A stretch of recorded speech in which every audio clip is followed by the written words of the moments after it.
One of DC Comics' biggest claims to fame is its dark and gritty characters and storylines. Some of these edgy storylines have been adapted to the big screen in either live-action or animated films, but some storylines are just too dark to be adapted into a movie.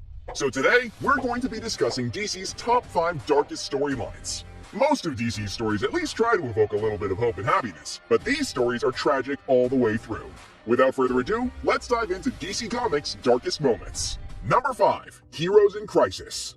Everyone knows that the life of a superhero is hard. Every day, these heroic individuals have to battle against some of the worst evil in the universe. They witness some of the most horrific things imaginable while still acting as a beacon of hope for the rest of the world. A life like that leaves deep scars, both physically and mentally. The Heroes in Crisis storyline reveals just how deep those scars really are. In order to help these heroes heal, the Justice League created an anonymous rehabilitation center called the Sanctuary. This place was designed so superheroes and reformed supervillains could talk about their traumas and seek mental help. A great idea that could have truly helped a lot of people, if only a massacre hadn't taken place there. The story kicks off with Batman, Superman, and Wonder Woman traveling to Sanctuary and discovering the murdered bodies of Arsenal, Blue Jay, Commander Steel, Hotspot, Lagoon Boy, Gunfire, Red Devil, Narc, Protector, the Tattooed Man, Wally West, and Poison Ivy. A dozen heroes and reformed villains were murdered at the same time. The only suspects in the killings are Booster Gold and Harley Quinn, who are both at the Sanctuary when the murders happen. Harley and Booster go on the run while the rest of the Justice League track them down. At the same time, Lois Lane has been receiving recorded therapy sessions from the deceased heroes sent to her by a mysterious figure called the Puddler. Eventually, it's revealed that it was Wally West, the Flash, who was responsible for the massacre at the Sanctuary. While receiving therapy, Wally became paranoid that he was the only one struggling with his mental health and that everyone else was lying to him. He broke into the Sanctuary's computer system and watched the therapy tapes for all the other heroes. Witnessing that much trauma all at once broke him. Wally lost control of his Speed Force powers and accidentally killed most of the people at the Sanctuary, except for Booster Gold and Harley Quinn. Instead of facing the consequences of his actions, Wally decided to frame Booster and Harley for the murders. Using his super speed, he staged the crime scene to incriminate them and also created the Puddler identity to forge a murder mystery to distract the other heroes. He also faked his death by traveling 5 days into the future, killing himself and bringing the body back to the past. By killing himself in the future, Wally created a time loop that infinitely repeated. Eventually, the time loop was broken and Wally decided to take responsibility for his actions. The storyline ends with Wally in prison, but determined to make amends for his wrongs. The thing that makes Heroes in Crisis so dark is seeing our favorite heroes and villains go through so much trauma and pain. Throughout this storyline, we're shown clips of therapy sessions where characters reveal their darkest secrets, fears, and regrets. Many of them have emotional breakdowns and expose real vulnerabilities. And if that wasn't enough, we also have to see these characters die and witness how their closest friends and families deal with their loss. It's also rough knowing that the cause of this grief is Wally West, a fan favorite of many DC fans. Heroes in Crisis is a painful read, but it does show readers the importance of mental health and seeking help when you need it. That message of hope is absent in our next entry. Sometimes when heroes go dark, they don't come back. But before we uncover more of DC's dark history, be sure to subscribe to the channel with notifications on to never miss an upload, and smash that like button for some plot armor today. Number 4. Emerald Twilight. It's not uncommon for superheroes to occasionally break bad. Sometimes a hero gets mind-controlled and is forced to be a villain for a bit, or they've been pushed too far and have gone rogue. These can be fun storylines because you get to see a new side of your favorite character. And usually these moments don't cause any lasting damage, and the hero returns to normal at the end as good as new. That was not the case for the Emerald Twilight storyline. In this storyline, the villains Mongul and Cyborg Superman destroyed Coast City, the hometown of Green Lantern Hal Jordan. After Mongul and Cyborg Superman are defeated, Hal returns to the city to find nothing left but a crater. The loss of his home and the deaths of thousands of innocents overwhelms him. In an act of desperation, Hal uses his power ring to recreate the entirety of Coast City, including the people that died. For a brief moment, Hal enjoys the fantasy land that he's created where everything is perfect. Eventually, his power ring runs out of energy and the fantasy ends. Because Hal used the power ring for personal gain, he violated the Green Lantern Code of Conduct. He receives a projection from the Guardians of O telling him to surrender his power ring. Instead, he steals the energy from the projection and makes his way to Oa. The Guardians send other Green Lanterns to stop Hal, but they all end up being defeated. Hal steals the power ring of each Lantern that he beats, increasing his power tremendously. Hal even attacks his closest friend in the Green Lantern Corps, Kilowog. When Hal finally reaches Oa, the last Lantern he has to face is the one that trained him, Sinestro. But even Sinestro's skill isn't enough. Hal breaks Sinestro's neck and even goes so far as to vaporize Kilowog for trying to stop him. Hal Jordan has killed his two strongest connections to the Green Lantern Corps. After crossing the final line, Hal enters the central power battery and steals all of its energy. This kills all but one of the Guardians and imbues Hal with incredible power. Now that Hal had the power of nearly every Green Lantern, he took on a new name. Hal Jordan became the villain known as Parallax. Unexpectedly, one of DC's most iconic and beloved heroes made a complete 180 into a villain. This wasn't some alternate version of Hal from another dimension or an illusion. Hal Jordan had murdered his closest friends and betrayed everything he stood for. The Emerald Twilight storyline was mostly done to introduce a new Green Lantern into DC's mythos. The lone surviving Guardian used the rest of his life force to create a new power ring and bestowed it to an artist named Kyle Rayner. Rayner would take Hal's spot as the main Green Lantern for the next couple years. Seeing the most popular Green Lantern turn evil, murder his friends, and then be replaced with a new Green Lantern might not be the story that DC fans want to see on the big screen. It was eventually revealed that Hal Jordan hadn't turned evil. He had been possessed by an ancient fear demon named Parallax that forced him to do evil. Although this means that Hal wasn't responsible for his actions, the Emerald Twilight story still left a major mark on Hal's legacy. Many fans still hold resentment towards Hal because of this storyline. Adapting this story into a film would only add to that grudge. Some heroes are too far gone to ever get redemption. Our next entry is the embodiment of evil. Number 3. The Batman Who Laughs. Dark and gruesome storylines are what define Batman as a character. Ever since he was a kid, Bruce Wayne has been fighting a constant battle with himself. Out of every DC character, Batman struggles the most with his fear of becoming just like the villains he fights. But what if that internal struggle became a literal one that happened in the physical world? The Batman Who Laughs answers the question of what would have happened if Batman didn't hold himself to any rules or morality. A Batman with the mind of Bruce Wayne, but the ruthlessness of the Joker.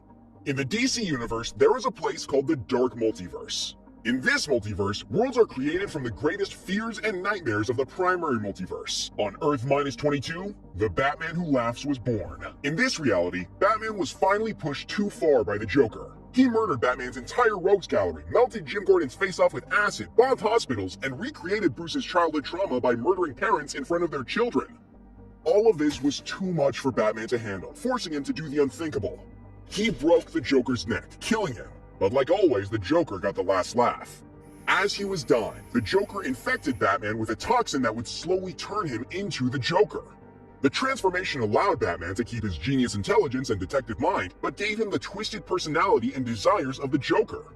This new Batman gunned down the Bat family in cold blood.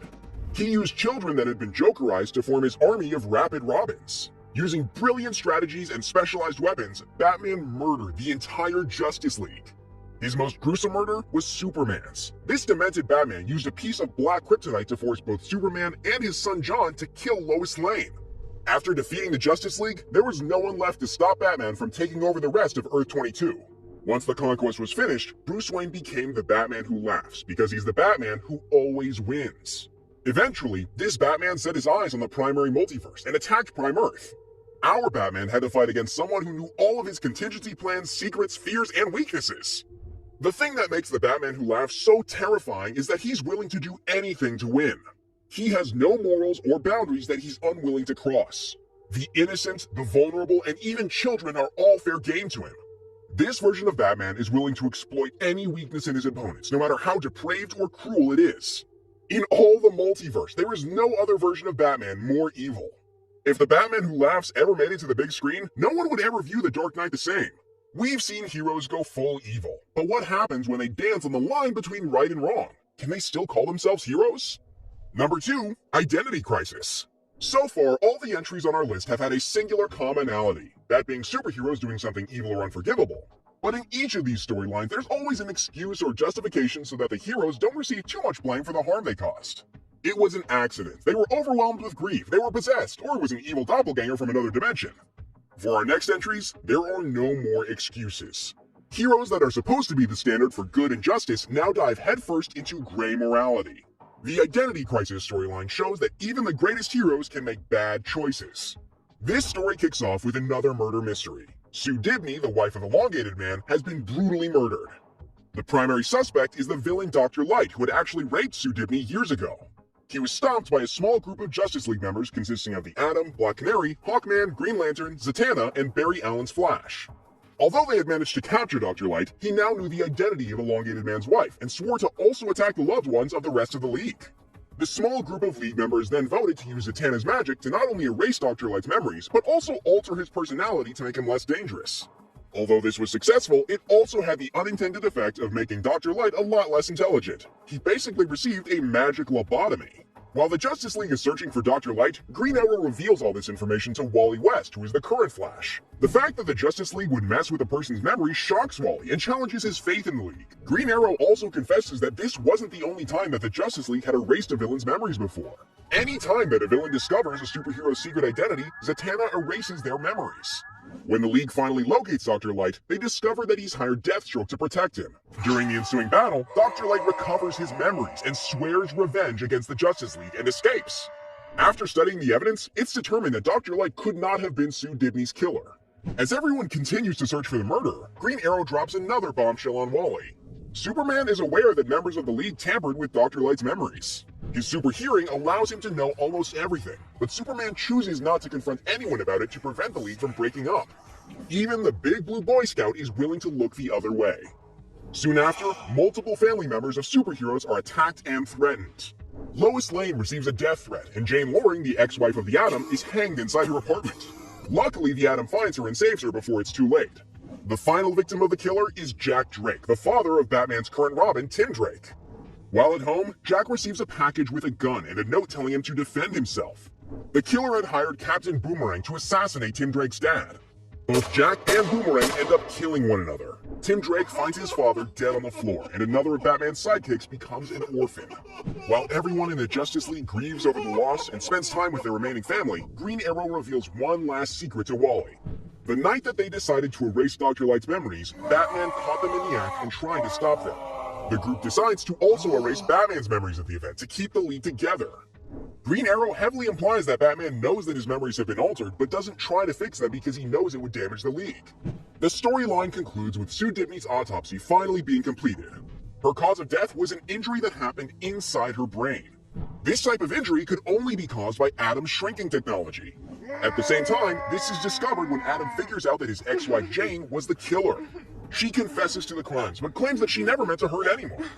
Jane took Atom's shrinking technology to attack the family members of superheroes and fake her own attempted murder so that Atom would come back to her. She had accidentally killed Sue and staged the crime scene to cover her tracks. She sent the gun and note to Jack Drake in the hopes that he would survive the assassination attempt. Ultimately, Jane is sent to Arkham Asylum, and Wally also decides to keep quiet about the memory erasing so that the Justice League can continue to function. By the end of the Identity Crisis, no one comes out looking good. Multiple members of the Justice League are shown willing to cross moral lines that you wouldn't expect. These members will even violate the trust between each other if they think it's for the greater good. Other members are shown to be willing to look the other way to maintain the status quo. This is also one of the few storylines to both depict and address sexual assault, a topic most comics try to avoid. Identity Crisis challenges the trust that we put in superheroes in a very graphic and shocking way. The personal lives of superheroes can get pretty dark at times, but there's one DC villain that turns any story he's a part of into an absolute nightmare. The worst thing about it is that he always does it with a smile. Honorary mention, The Killing Joke. Not all of Batman's most gritty and violent storylines are too dark to be adapted to film. The Dark Knight's most famous storyline actually has been turned into an animated film and is frequently referenced in other media. The Killing Joke, written by Alan Moore, both redefined Batman's relationship with his greatest enemy, but also permanently altered the character of one of his closest allies. The Killing Joke is both the origin of the Joker and also one of his most gruesome crimes. The story begins with Batman visiting Arkham Asylum to see the Joker. He tries to convince the Joker to end the cat and mouse game between them because eventually one of them will kill the other. Ultimately, Batman realizes that the man he's talking to is not the Joker, but a decoy. The real Joker has escaped and is on the loose in Gotham. Within the city, the Joker has turned an abandoned amusement park into his base of operations. While he's there, he remembers the life he had before he became the Joker. Back when he was a normal man, the Joker was a failed comedian with a pregnant wife that loved him. To support his growing family, the Joker agrees to help two criminals rob a chemical company that he used to work for. But before the heist happens, the Joker's wife dies in an accidental house fire. He tries to pull out of the heist, but the criminals force him to help them. During the robbery, the criminals make the Joker put on a mask, becoming the original Red Hood. The heist goes wrong and the criminals get killed by the police while the Joker is confronted by Batman. The Joker panics and decides to jump into a vat of chemicals instead of being captured by Batman. The chemicals bleach his skin and turn his hair green. Because of one bad day, a normal person was transformed into the infamous Joker. In the present, the Joker and his goons visit the home of Commissioner Gordon. When his daughter Barbara Gordon opens the door, he shoots her in the spine. While his henchmen kidnap the Commissioner, the Joker undresses Barbara and takes pictures of her. It's also implied that he sexually assaulted her as well. Barbara is taken to the hospital, where it's revealed that her legs have been permanently paralyzed from the shooting. When Batman visits, she asks him to save her father from the Joker.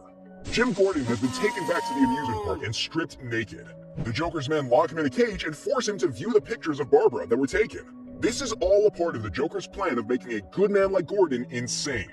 While Gordon is being tortured, Batman eventually locates the amusement park. Batman frees Gordon, who has miraculously maintained his sanity and morality. He tells Batman to capture the Joker so that he can face justice and prove that the system works. Batman eventually captures the Joker and tries to convince him that one bad day doesn't have to turn you into a monster. The Joker tells Batman that it's too late for him and that it's impossible for him to get better. The story ends with Batman and the Joker sharing a laugh together as the police arrive.